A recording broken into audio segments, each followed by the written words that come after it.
This was recorded on the PDC floor, which was quite noisy. I used my camera, which had really good microphones, so it picked up all the noise. I spent hours trying to clean the audio up. Didn't work. So instead, I just added some captions. Feel free to mute the audio if you want to and just read the captions. You can still make out most of what's being said anyway if you just want to listen. Choice is yours. Enjoy. Alright, so this is Jim McKeith at the podcast at Delphi.org here at PDC 2008. I'm talking now with Julian Bucknall of DevExpress. Hello. Chief Technology Officer. That's right, indeed, yes. So we're here, I believe, to talk about Delphi Prism. That's right, Delphi Prism. Big announcement from Embarcadero Delphi Prism, which is a Visual Studio add-in adding Delphi language Visual Studio for .NET.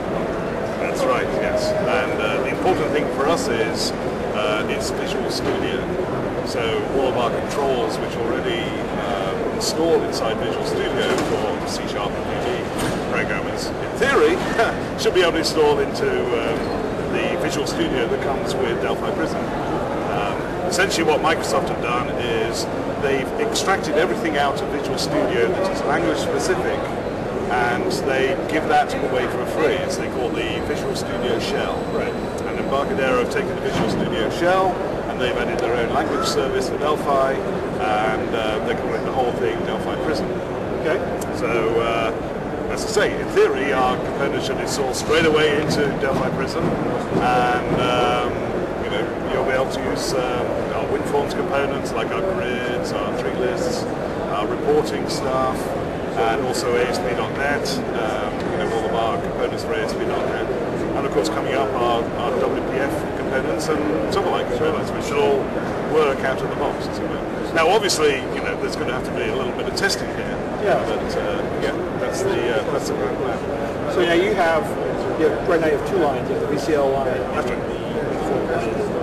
the Well, it's mostly about the platform. Let's say platform. We have the VCL line and then the .NET line. And the .NET line is actually split up into 4 or 5 different things. So we have WinForms, ASP.NET. We have our frameworks, XPO and XAF, which are for building business applications. And then we have our productivity tools for Visual Studio, like CodeRush and Effective Pro. And we're slowly but surely getting our WPF and some of that stuff out as well. I think this is pretty exciting because DevExpress used to be mostly. But we were, yes. In fact, roundabout now is, I can't remember which particular date it is, but roundabout now is our 10th anniversary. And 10 years ago, we started marketing the Quantum Express grid, the very first version. So in those days, we were a Delphi shop all the way through, but once 2001 came around and Microsoft started, betaing .NET and Visual Studio and Managed Code and C# and all that kind of stuff, we started, we started going for that as well. Sure. So this is exciting because now Delphi developers, have access to the whole suite of components. That's right. Delphi developers for .NET. We never really got onto the VCL.NET side of things with Delphi for .NET, so Delphi 8 and onwards. Right. Mainly because we were of the opinion that if we wanted to write .NET components, it had to be for everybody to use who programmed in .NET, and that basically meant the playing field was C# and VB. Right. And having to program to VCL.NET would mean essentially shut out all of those. Right. And a lot of people I talk to are in the same situation. Right. It just made sense to do.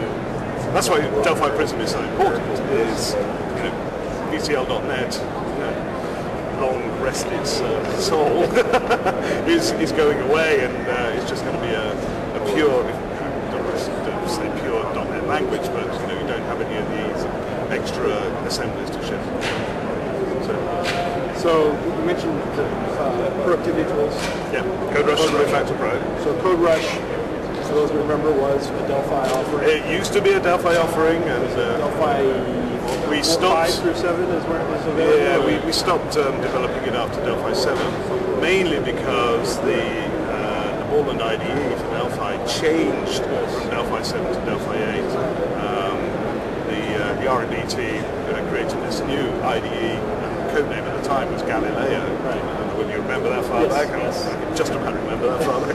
And they changed the entire interface to the IDE, and that was roughly at the same time. Well, it was exactly the same time that Microsoft were, really going for Visual Studio.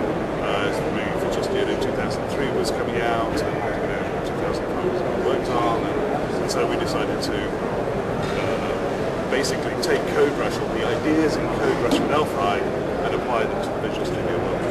So now CodeRush, a lot of what CodeRush does is very language specific.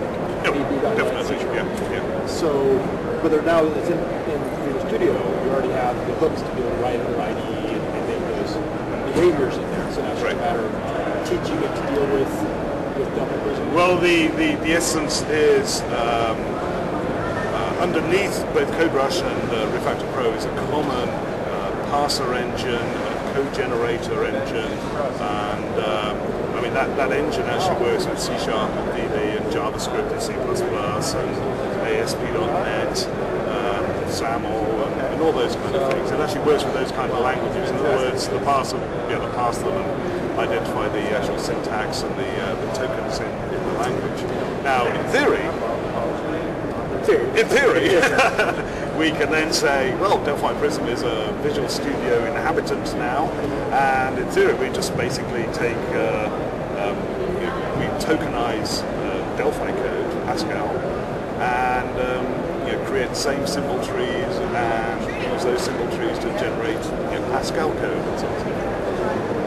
In theory. So that's, we're having talks with Embarcadero at the moment.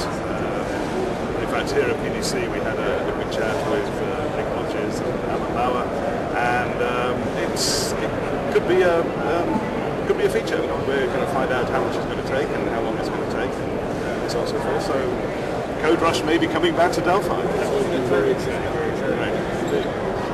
Excellent. Good to hear. Everybody I talked to is really excited about the possibilities of it. Yeah, absolutely. I think so too. Cool. Well, thank you for your time. Thank you, Jim. Appreciate it. It's a pleasure as always. Yeah. Thank you. We'll keep you on the podcast.